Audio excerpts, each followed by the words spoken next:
My name is Layla. I was born in Kabul, Afghanistan in 1993.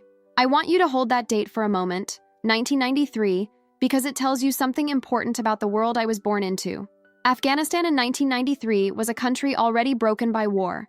The Soviet occupation had ended 4 years earlier, and in its place had come the civil war between the Mujahideen factions, warlords fighting each other over the ruins of a country that had already been bled dry. My earliest memories are the sounds of that war.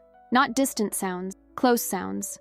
The sounds a child remembers in her body long after her mind has tried to file them away somewhere manageable. By the time I was 3, the Taliban had taken Kabul. By the time I was 4, they had taken most of the country. And the world that I grew up in, for the first 8 years of my life, was the world of the first Taliban regime. Girls were not permitted to go to school. Women were not permitted to work. Women were not permitted to go outside without a male guardian. The burqa was mandatory. Music was forbidden. Photographs were forbidden. Laughter in public was something you did carefully. I am 31 years old. I have lived through 2 Taliban regimes, a war, an occupation, and a collapse. I have lost my country twice, once as a child and once as an adult who thought for a while that we had found our way to something better. I have carried a faith that could have gotten me killed. I have run from people who would have killed me for it. And I am here, alive, in a room with a camera, telling you this story. I am here because I believe that what I found is worth the cost of what I paid. And because I believe that somewhere in the world right now there is a woman, or a man, or a child who needs to hear that what I found is real and available, and that no regime and no ideology and no amount of human darkness can extinguish it. So let me tell you how I found it. My father was an educated man. Before the Taliban, he had been a civil engineer. He was not a deeply devout Muslim in the way that some men in our community were. He prayed, he observed Ramadan, he believed in God in the way that most people in his world believed in God, which is to say, completely and without much examination, the way you believe in the air you breathe. Islam was not a question in our family. It was simply the shape of everything. My mother was the person I most admired in my childhood and still most admire in my life. She was a woman of extraordinary intelligence and extraordinary patience and extraordinary stubbornness, the kind of stubbornness that looks like gentleness until it meets something important, and then it becomes immovable. Under the first Taliban regime, she had taught my brothers and me in secret, in our home, using whatever books and materials she could gather, because to let her children grow up without education was, to her, simply not something she was willing to accept, regardless of what the regime said. She did this at genuine personal risk. She did it anyway. She is the first person who taught me that some things are worth the risk of doing them in secret. When the first Taliban regime fell after 2001, our world changed again. Girls were permitted to go to school. Women could work. My mother went back to teaching, at a real school, openly, for the first time in years. I was 8 years old, and I went to school for the first time in my life, and I remember the feeling of it, the specific physical sensation of walking through a school door and sitting in a classroom and being permitted to learn, as one of the most significant feelings of my life. Something that most children in the world never think about because it has always been available to them. For me, it was a gift that had been withheld and then given back, and I have never taken it for granted since. I became a good student, then an excellent student. I went to university, Kabul University, studying education and literature. I became a teacher. I ran literacy programs for women in my district who had lost years of schooling under the Taliban and who were trying, in the relative safety of the post-2001 period, to reclaim what had been taken from them. This work was the most meaningful thing I had ever done. I genuinely believed in those years that Afghanistan was becoming something better, slowly, imperfectly, with enormous ongoing difficulty and corruption and violence at the margins, but better, moving in a direction that was better. I need to tell you about my younger brother Tariq, because he is central to where this story goes. Tariq was born in 1998, 5 years after me. He grew up in a slightly different world than I did. He was too young to have any memory of the first Taliban period, so his childhood was entirely shaped by the post-2001 Afghanistan. He was charming and funny and clever and deeply kind, the kind of person who everyone in any room is glad to see. He was also, of all my siblings, the one I was closest to. We talked about everything: books, ideas, the future of Afghanistan, what it meant to be a young person trying to build something in a country that kept having its foundations pulled out from under it. He was studying economics at university when everything changed, but I am getting ahead of myself. Let me tell you how I found what I found first. I was 25 years old, teaching at a women's literacy center in Kabul. It was 2018. The security situation had been deteriorating for years. The Taliban had been regaining ground in the provinces. There were regular attacks in the city. The mood of the country had shifted from cautious optimism to something more like cautious dread. But we were still open, still teaching, still showing up every day to work that mattered. I had a student in my literacy class, I will call her Mina, who was 43 years old and learning to read for the first time in her life. She had grown up in a village, married young, spent her adult life managing a household and raising children, and had come to us in the window of relative freedom to learn the things she had always been denied. She was one of the most determined students I have ever taught. The focus and discipline she brought to learning letters at 43, starting from nothing, was extraordinary. Mina was also a Christian. I did not know this at first. In Afghanistan, this was not something you announced. The Christian community in Afghanistan was tiny and deeply hidden. Estimates suggested a few thousand people in a country of tens of millions, and virtually all of them practiced in complete secrecy. To be known as a Christian in Afghanistan, especially with the Taliban regaining power in the provinces, was to be in genuine danger. I found out about Mina's faith by accident. A small thing, a reference she made, something she said when we were alone after class one day. She said it almost before she could stop herself, and then caught herself and looked at me with real fear in her eyes. I told her immediately that I had not heard it, that she had nothing to worry about from me, and I meant it. I was not interested in causing trouble for anyone, but I could not stop thinking about it. Not about her faith specifically, about the question of why. Why would a woman in Afghanistan be a Christian? What had she found that had led her at enormous personal risk to a faith that made her more vulnerable rather than less? In the world I inhabited, choosing Christianity was not a spiritual upgrade. It was a target on your back. What could be worth that? I did not ask Mina directly. I was not ready for a direct conversation, but the question sat in me and would not leave. And I began quietly to search. I had a smartphone. I had intermittent internet access. I knew how to be careful with what I searched for. We all did by then, because the Taliban were coming back and everyone with any sense was increasingly careful about their digital footprint. But I found ways to access things I was looking for. I found, first, online communities of Afghan Christians, people like Mina, scattered across the country and across the diaspora, who were holding a faith in conditions that made faith difficult. I read their testimonies. I read about how they had found what they found. I read the words they used to describe it. Words about love, about grace, about a God who had come close rather than staying distant, about a peace that did not depend on the circumstances of their lives being good, because their circumstances were rarely good. And I found the Gospels, and I began to read. There is something specific about reading the Gospels for the first time in Kabul in 2018 that I want to try to convey to you, because the context matters. The context is not incidental to the experience. It shapes it. It determines what you notice. It determines what speaks to you in ways that someone reading in a safe country, in comfortable circumstances, might not notice in the same way. I was a woman living in a city where I went to work with one eye always watching, where I measured every public gesture, where the memory of what the Taliban had done the first time was alive in everyone around me, and the knowledge of what they were doing in the provinces was in the news every week.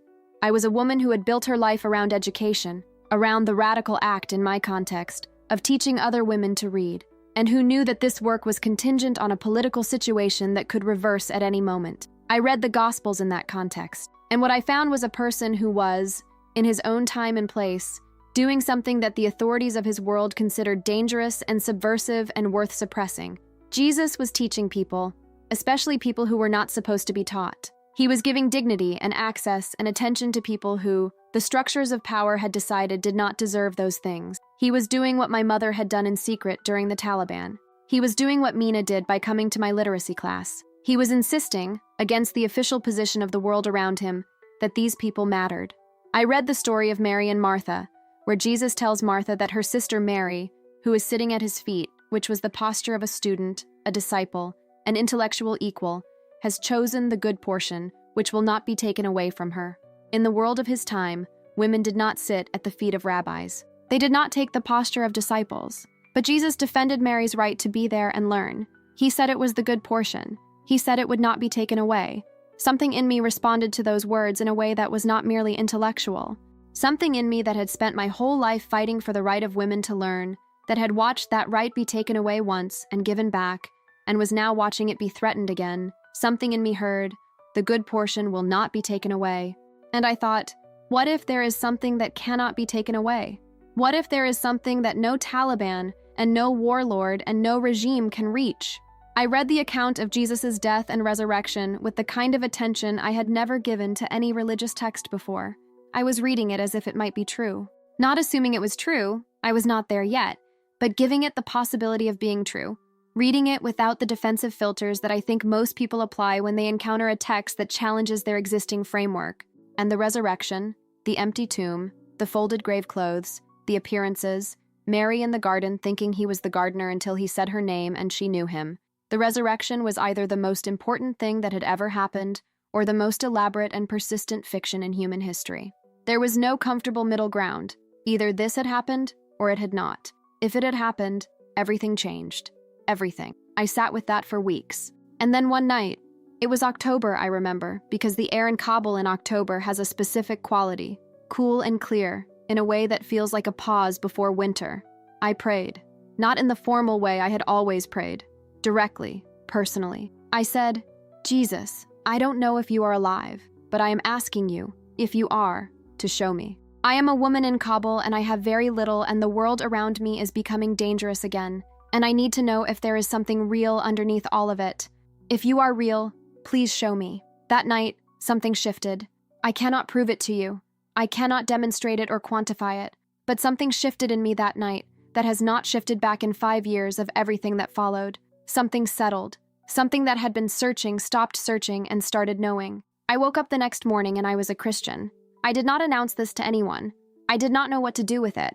But I was. For 2 years, from October 2019 to August 2021, I was a Christian in secret in Kabul. I want to tell you about those 2 years carefully, because they were not only fear, they were also, in ways I did not expect, extraordinary. I found Mina again. I told her carefully what had happened. She received the news with a stillness and a warmth that I will never forget. She took my hands and she prayed over me in a quiet voice. She had been a Christian for 6 years by then, alone, in secret, with almost no community. We became each other's community. We met when we could, at the literacy center, sometimes at each other's homes, and we prayed together and read together and were, for each other, the evidence that this was real, and that we were not alone in it. She connected me, carefully, to 2 other women in Kabul who were also secret believers. We were 4, a tiny house church that met occasionally, irregularly, in whatever circumstances felt safe. We had no pastor, no building, no formal liturgy. We had the Gospels and each other, and a faith that we had all found by different paths, but that felt, when we were together, completely real and alive. Those meetings were some of the most significant hours of my life. During these 2 years, I was also watching the country change around me. The Taliban were gaining ground. The international forces were withdrawing. The official government was weakening. The mood was shifting. The women I taught at the literacy center began to come less regularly. Some of them were being pressured by their families to stay home, to prepare, to be less visible. I felt, in the air of Kabul, the thing my mother must have felt in 1996, the specific dread of watching a door that had finally opened beginning to close again. I want to tell you about something that happened during this period that I have not fully spoken about publicly before. Something that involves my brother Tariq. Tariq was 21 at this point. He was finishing his economics degree.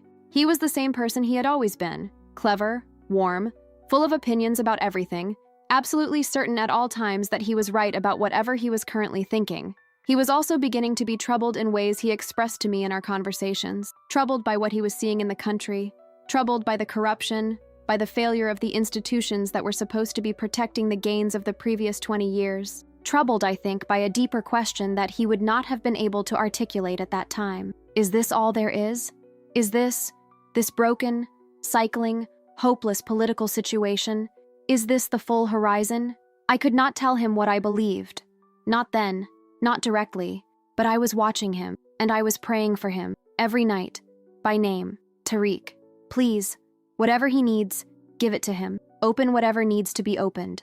I had no idea at that point how that prayer was going to be answered, or at what cost. I want to try to describe August 15th, 2021 to you. Not as a news event. You may have seen the news coverage. You may have seen the images from the airport. I want to describe it from inside it. From the perspective of a woman in Kabul who had been watching this coming, who had been preparing in her mind for the possibility of it, and who was still, when it arrived, completely unprepared for how fast it happened. I woke up that morning to messages on my phone. The Taliban had entered Kabul, not in the way of a long siege, not after a period of warning and preparation. Overnight, the government had collapsed. The president had fled. The city was already falling. I sat on the edge of my bed and I thought about my mother's face in 1996 when the Taliban came the first time. I had been 3 years old. I had not understood her face then. I understood it now, in my body, because it was on my face. The next several days are difficult to describe in a linear way because they were not linear. They were a chaos of information and decision and terror and movement. The evacuation at the airport. You may have seen the images. Thousands of people pressing toward the gates. Families separated. Children handed over fences. People falling. The sound of it. The smell of it. The specific quality of a crowd that is made entirely of people who are each having the worst day of their life. I want to tell you about the moment I decided to go to the airport, because the decision was not obvious. Going to the airport meant leaving. Leaving meant my family. Leaving meant my mother, my father, Tariq. Leaving meant the literacy center, the women I had been teaching, who were now going to lose everything I had been giving them. Leaving meant everything. My mother was the one who made the decision for me. I went to my parents' house on the morning of the 16th. My father was sitting in the front room looking at the wall. He had not spoken much since the previous day. My mother was in the kitchen, moving with the controlled efficiency of a woman who has navigated disaster before and knows that moving is better than standing still. When I came in, she looked at me with that immovable face, the face I had admired my whole life, and she said, "You have to go. You teach women. You work for an organization connected to the international community. If you stay, they will come for you. You have to go." I told her I couldn't leave her.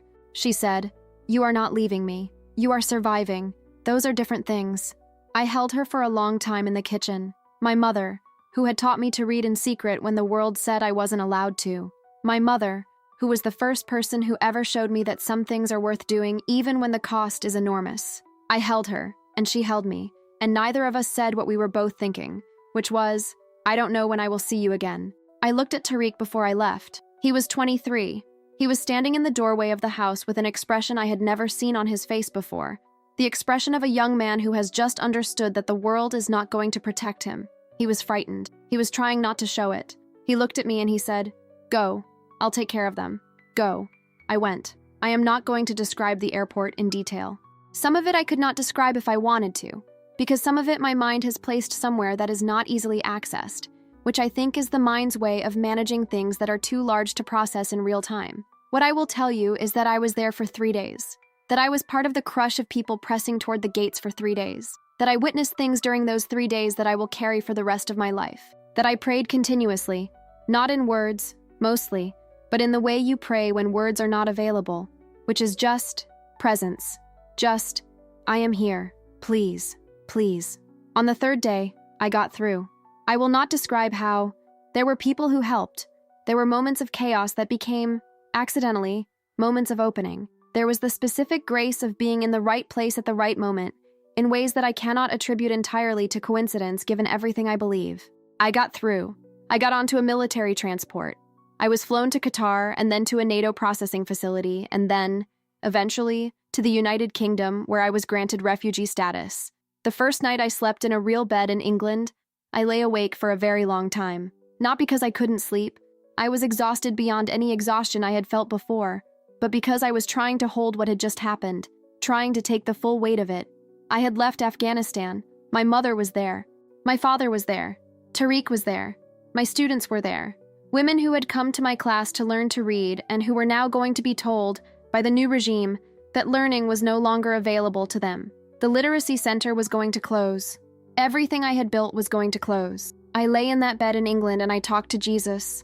I said, "I don't understand this. I don't understand why this happened and why it happened this way and why the people I love are in that country and I am in this one. I don't understand what you are doing, but I know you are there. And I know, I have to know, that you are also there, with them, not just here with me, there too."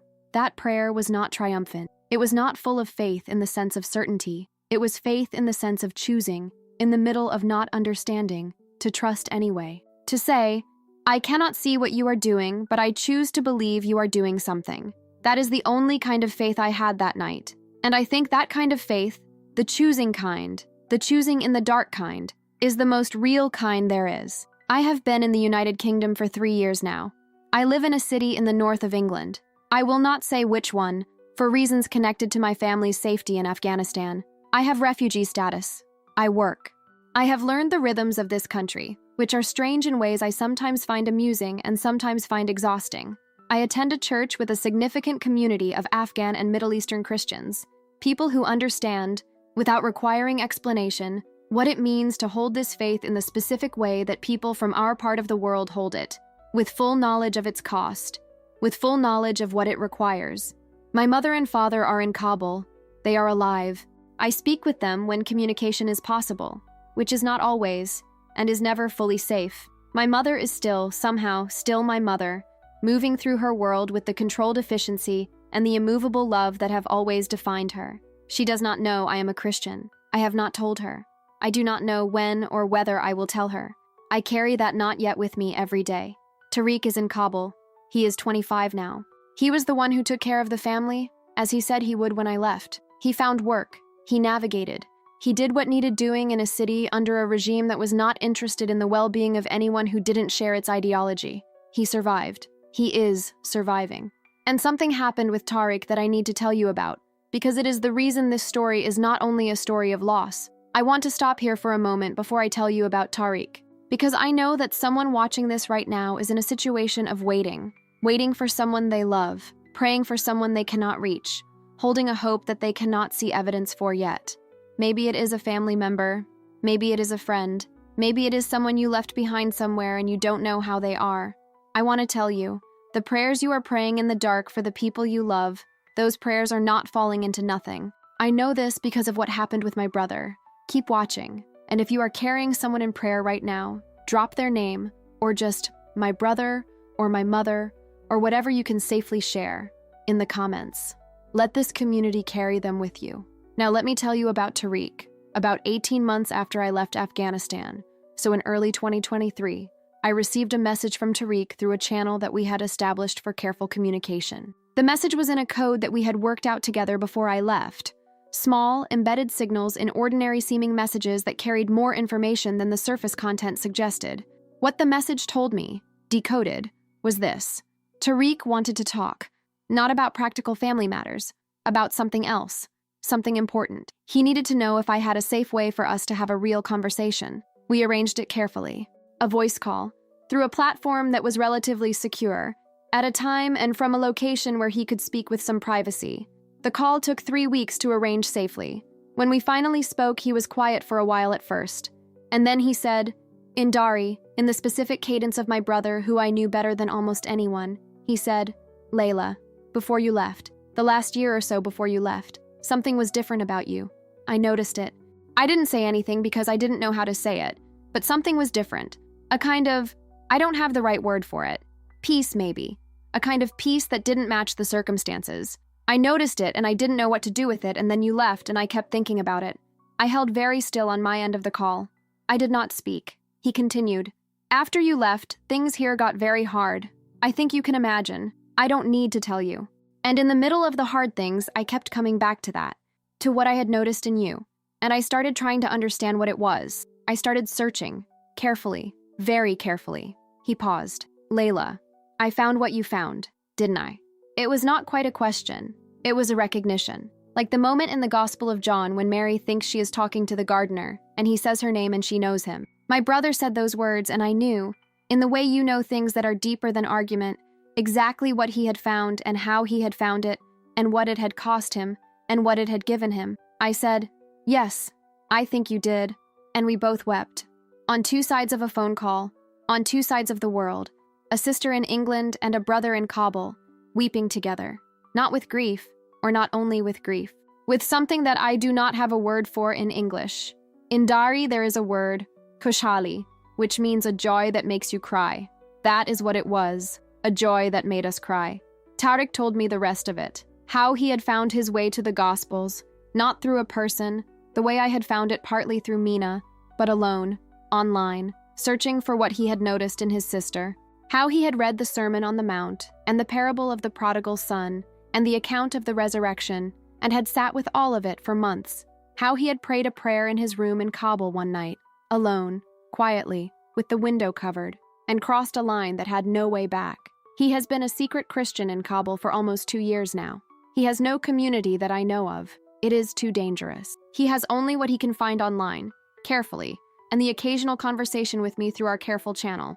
He is doing what my mother did when the Taliban first came, holding something real in secret, in the dark, because to hold it is worth the risk. I pray for him every day, 3 times, morning, noon, night, by name, Tariq. Please, keep him safe, keep him in the knowledge of what he found. And someday, I hold this as the prayer underneath all my other prayers. Someday let us be in the same place, with the same faith, without hiding.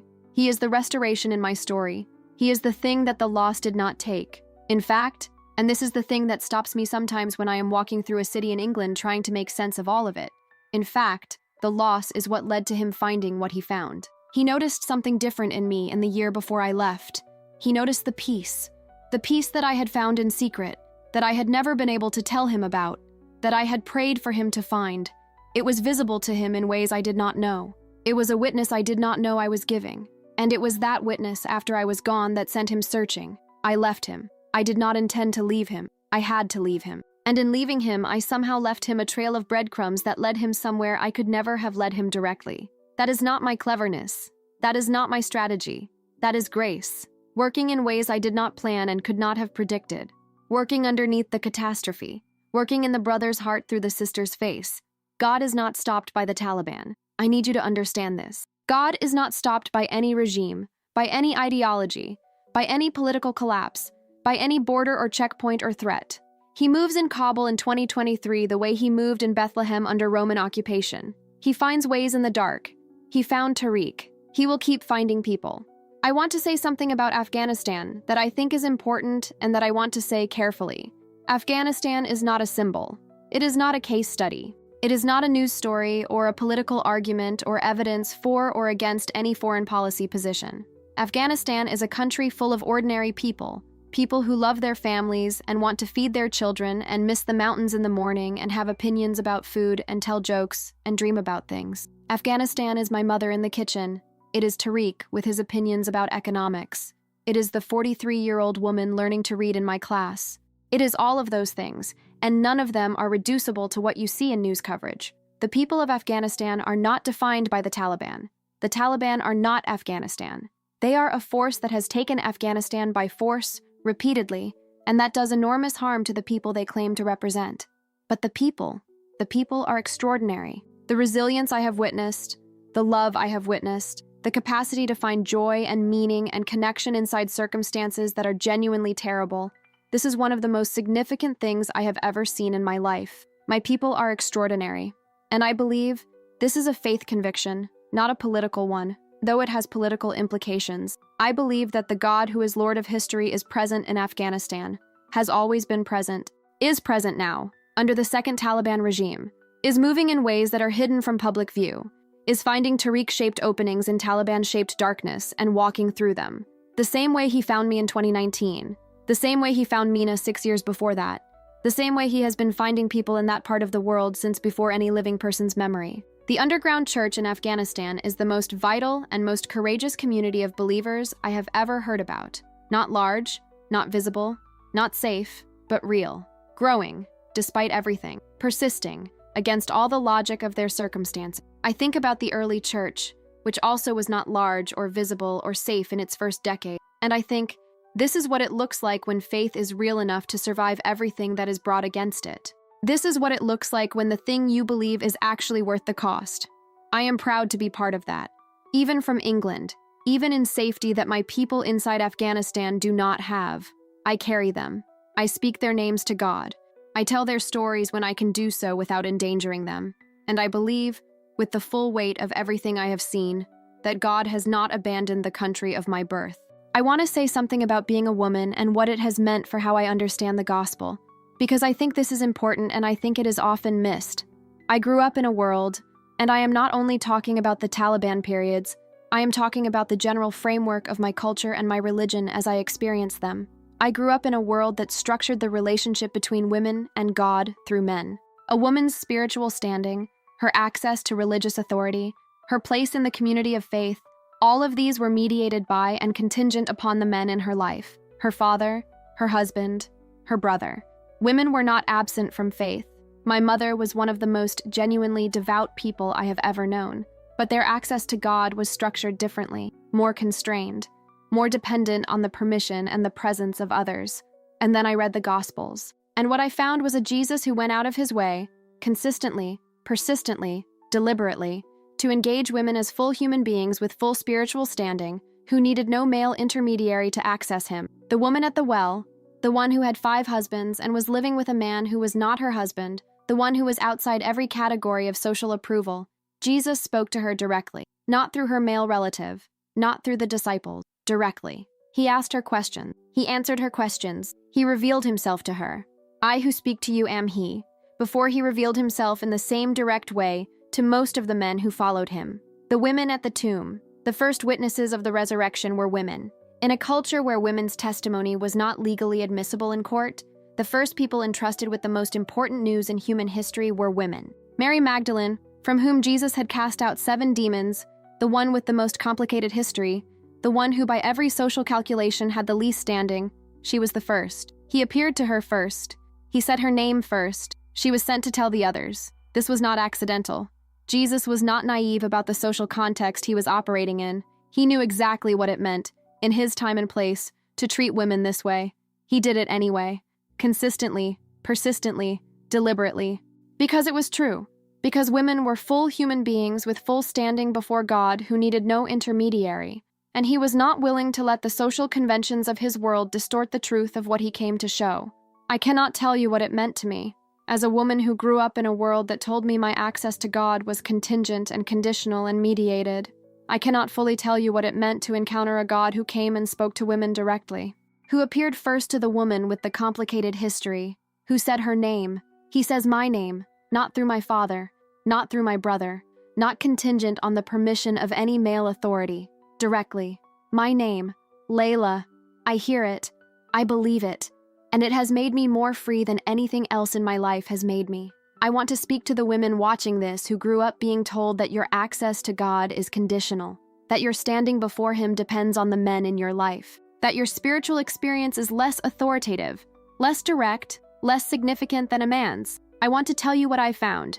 That is not the God of the Gospels. The God of the Gospels speaks to women directly, appears to women first, trusts women with the most important news, calls women by name, your name. He says your name.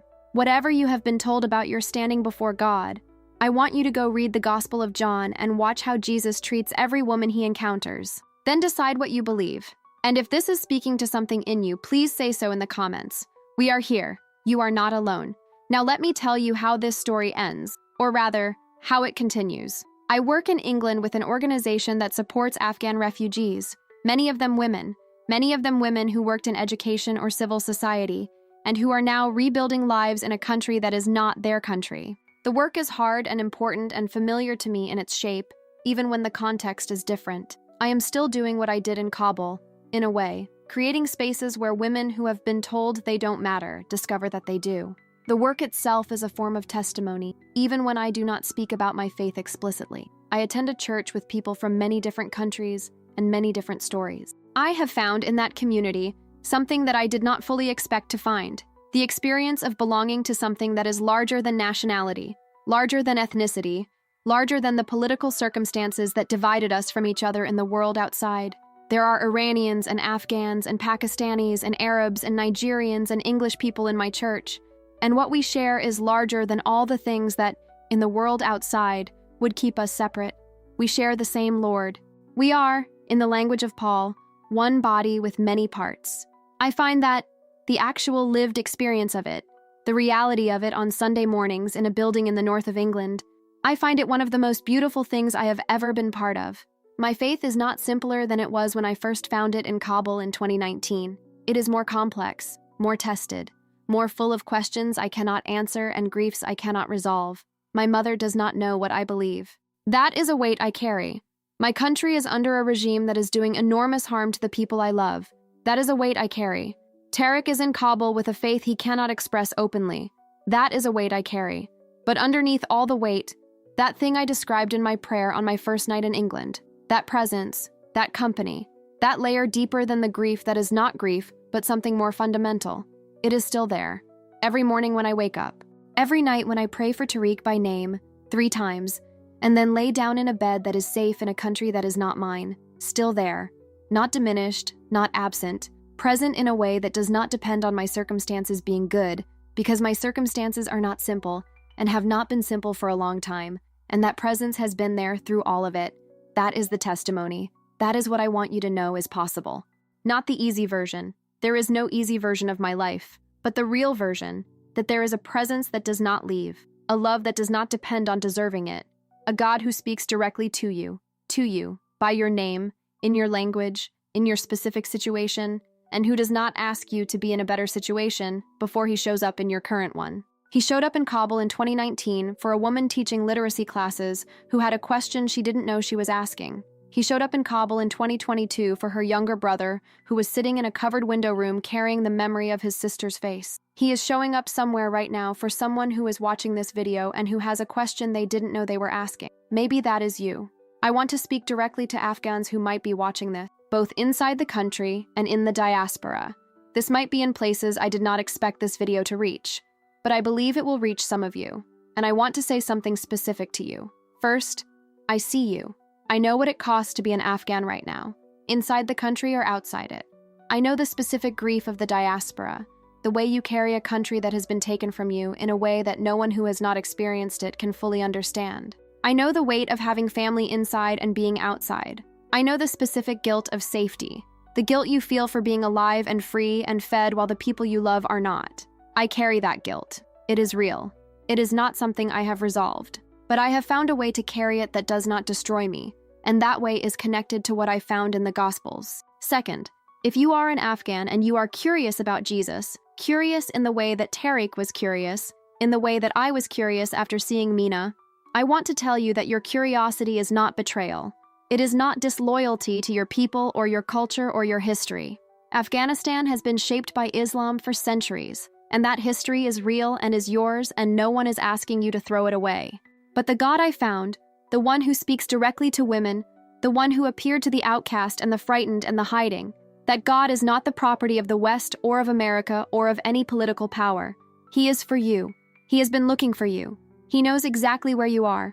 Inside Kabul, inside a refugee camp, inside a flat in a northern English city. And he is not stopped by any of those walls. If you are inside Afghanistan and you are searching, please be careful.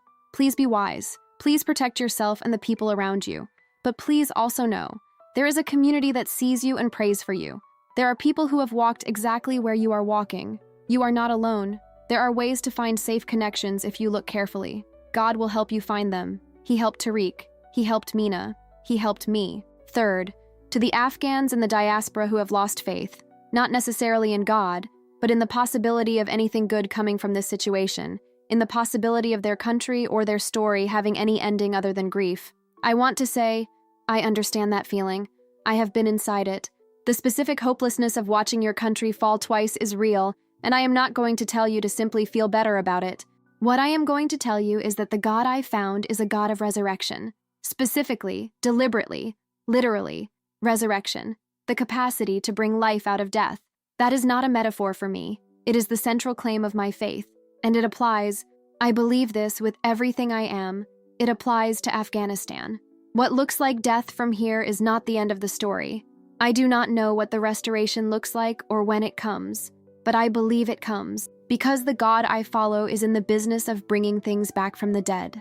I want to end by telling you about the prayer I pray for my brother, because I think it is the most honest thing I have to offer. Every morning when I wake up in England in a bed that is safe, while my brother is waking up in Kabul in a city that is not safe, I pray for him by name. I say, Tariq, God, you know him better than I do. You found him in that room. You said his name in the dark the way you said Mary's name in the garden. Please keep saying it. Please keep him safe. Please give him what he needs to carry what he is carrying. Please give him somehow, in ways I cannot imagine from here. Please give him community. Please let him know that he is not alone with this. I pray that prayer every morning, and then I pray it again at noon, and again at night. And I have begun to pray a prayer underneath that prayer, one that I hold gently and without grasping. Please let me see him again, not as a demand, as a hope, as a held possibility. Please let there be a day when Tariq and I are in the same place and we can pray together out loud and in the open and without covering any window. Please let that day exist somewhere in the future, even if I cannot see it from here. I do not know if that prayer will be answered in this lifetime. I do not know if Tariq will be able to leave Afghanistan. I do not know if the situation there will change in any of our lifetimes. I hold the hope gently. I do not grip it. I offer it to God, and I trust that He holds it better than I can. What I know is this. My brother found Jesus in Kabul under the Taliban. He found him in a covered window room, searching online, following a trail that began with noticing something different in his sister's face in the year before she left. That trail was laid by grace, not by me. That trail was laid by the same God who runs down the road, who weeps at graves, who says names in the dark to people who are looking for gardeners. He says Tariq's name every day in Kabul, under whatever is happening there. He has not left. He will not leave, and that is why I am here, talking to a camera, in a room in England, 31 years old, named for the light, trying to pass the light on. I want to finish with something practical, because I think testimonies that are only emotional are incomplete.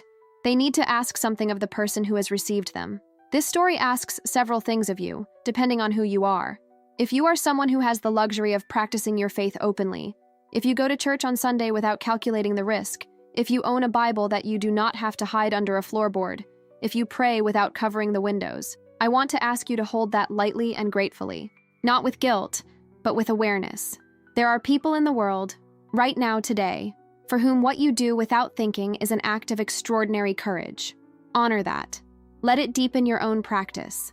Let the knowledge that others are paying enormous prices for what you receive freely make you take it more seriously. If you are a person of faith with resources, money, time, platform, connections, please look for organizations that support persecuted Christians in countries like Afghanistan, Iran, Nigeria, Saudi Arabia, and others. These organizations exist and they need support. The underground church in these countries needs prayer, needs resources, needs the knowledge that the wider body of Christ has not forgotten them. Find them. Give what you can. If you are a person who is searching, who has questions they are afraid to ask, who has noticed something different in someone they know and is trying to understand what it is, I want to say to you, follow the question. It is not leading you somewhere dangerous. It is leading you home. The God who found me in Kabul is looking for you wherever you are. He is not stopped by your location or your background or the framework you were given or the cost that finding him might entail. He is looking. He finds. That is what he does. And if you are Tariq, if you are anyone like Tariq, holding a secret faith in a dangerous place, carrying it alone in the dark, I want to say, you are not alone. The body of Christ spans every border and every regime. There are people praying for you by name who have never met you. There are communities you cannot see who know you are there. The God who found you in that room is also in every room you will ever be in. He will not leave. You are held. My name is Layla Ahmadi. I was born in Kabul in 1993. I am alive. I am free. I am a follower of Jesus Christ, and I will keep saying so for as long as I have breath to say it. For my brother in Kabul, and for everyone like him, who needs to know that what they found in the dark is real and is worth everything it costs. One last thing. If this story gave you something today, if it reached somewhere in you, if it made you think about someone you love, if it made you feel something you needed to feel, please pass it on. One person, that is all. One person who might be in the dark with a question they are afraid to ask. Send them this. Say, watch this. That is all. You don't need to explain it. Let it speak for itself. Subscribe to this channel. There are more stories, more voices, more people from more places who found the same thing by different paths and who are here to tell you, it is real. It is worth it. It is available to you. And please pray for Afghanistan. I am asking you specifically, not generally. By name, Afghanistan, the people inside it, the women who are not allowed to go to school, the men who are trying to feed their families under an impossible regime, the secret believers in covered window rooms. Pray for them by name. God knows which name he needs to hear from you. Pray it. My name is Layla, and my brother's name is Tariq, and we are both against everything that tried to prevent it, following the one who says names in the dark.